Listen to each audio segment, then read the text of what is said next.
Welcome back and thank you for staying with us. We'll be diving right into our newspaper review, and first off we have a Daily Trust. Right in front, electoral law signed, transparency questions linger. That's on pages 3, 4 and 5 if you want more. At the top we have 16 months after federal government's free C-section launch, states lag. That's on page 33. How 38 miners died in Plateau. That's on page 5 of Daily Trust. And we have another Nigerian fighting for Russia captured in Ukraine. That's on page 29. At the bottom, we have DSS detains a Rufai as EFCC grants ex-governor bail. That's on page 5 of the Daily Trust if you want more. Female banker jailed 10 years for fraud. That's on page 21. 8 soldiers killed in terrorist raid. That's on page 7 of the Daily Trust. Skin bleaching exposes 168 million Nigerians to cancer and liver failure. That's on page 7 of the Daily Trust. Make sure you grab yourself a copy and stay informed. Now, joining us this morning to review some of the headlines on the pages of today's newspaper is Ben Shamango, former news director, Voice of Nigeria. Thank you for joining us this morning. Thank you for having me. Good morning. Good morning. All right, electoral law signed, transparency questions linger. I mean, I know you saw, or rather you watched the president yesterday signing the electoral law, and also, you know, a part of the speech he gave as to the transparency and credibility of our elections come 2027, being that we're still going to have the manual collation of results and also the manual announcement of results. So what is your view on this? Well, you see, it's already a sign or a done deal, signed, sealed, and delivered to Nigerians. Opinions will therefore be different. Today, we're saying the speed in which the president has signed this bill, some are saying was he able to read it before signing because of the time when the National Assembly passed it and when the clean copy was given onto him to sign. But some people are quick to say that the president is not new to that electoral act since 2022, and therefore he probably must have paid an attention to just that area in question. But all the same, you can see that the president has passed the buck to the Independent National Electoral Commission. Go ye and conduct free and fair elections. And that's also why the National Assembly now say, okay, let's do these elections early before you have either Lenten period or you have Ramadan. And so people question quite a lot of things, you know, with us in Nigeria. Do I still call it a nascent democracy, new democracy, evolving democracy? Therefore, we have the right to always question and question and question. To question, therefore, is to ensure that the correct thing is done. The buck is now stopping on the desk of INEC chairman. And so, Joash Amopitan, the time is yours. Show to Nigeria, show to the international community that you conduct free, fair, and credible elections accepted by all. So now there is a window. If you transmit election electronically and it fails, then you have to do it manually. But good thing from AC8A is always there. You record whatever you have done, all the votes, and party agents, security agents will all sign, except whoever refuses to sign, that is his own problem. Therefore, should there be any legal matter, you tender all of this. And talking of a network problem, somebody could be there as a voter. Glo has network.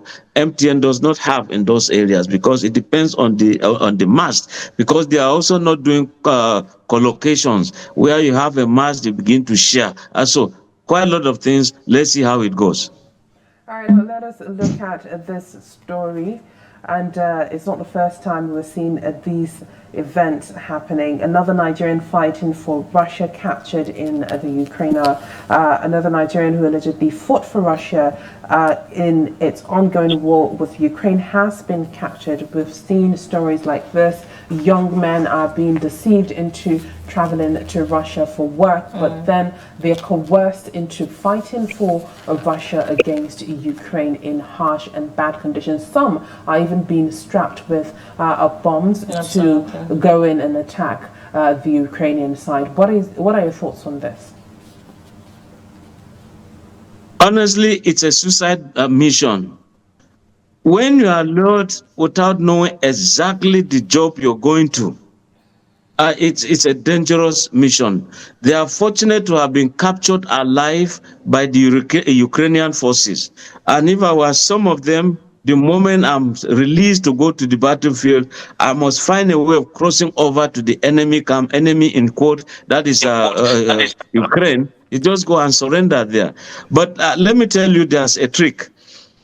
Whoever is pushed forward to go fight in Ukraine, there is a force, a kind of a buffer. When you are retreating and refusing to fight, they shoot you. And that's why you also see that some people have some bombs, explosives, stripes around them. If you want to remove them by refusing to fight, once they shoot you, it triggers an explosion. Or then you just have to push to go to Ukraine to go and release that bomb to have like a suicide mission. So take it or leave it, you are just being endangered. That same money, we were told that it was $15,000. They made it 10. They are now making it $20,000 just to still entice Nigerians. Why don't they simply end this war? They have made in Geneva now, and they left the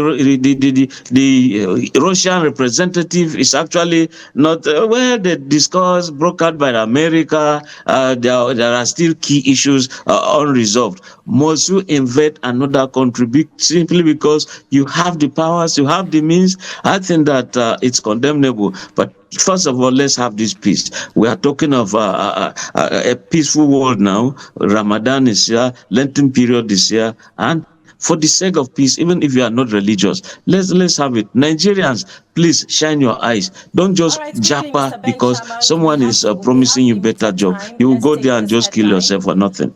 All right, let's take this headline. We have limited time. And DSS detains El-Rufai as EFCC grants ex-governor bail. Now, the EFCC had released El-Rufai yesterday, and just immediately the DSS picked him. A similar incident happened during the case of Malami as well, when he was released from Kuje prison and he was being picked up immediately. So what is your take on this? Quickly.